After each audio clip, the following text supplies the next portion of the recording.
Hi friends, welcome back to trade talk Telugu beginner to pro stock market series. Yesterday మనం stock market అంటే ఏంటి అని basic concept చూసాం.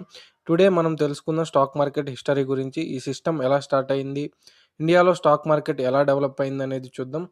First actually stock market concept చాలా years back start అయింది. Around 16th సెంచరీలో యూరప్లో Dutch East India company first time public నుండి మనీ రైజ్ చేసింది.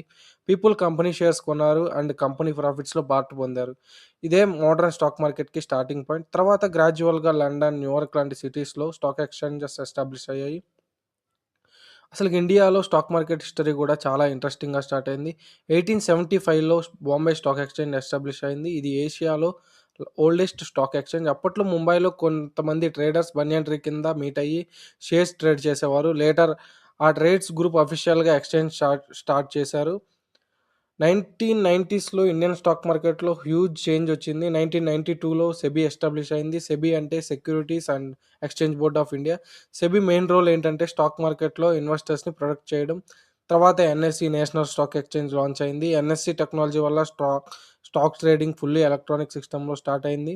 ఇప్పుడు ఇండియన్ స్టాక్ మార్కెట్ వరల్డ్‌లో ఫాస్టెస్ట్ గ్రోయింగ్ మార్కెట్స్‌లో ఒకటి. Millions of investors daily stocks కొంటూ ఉంటారు.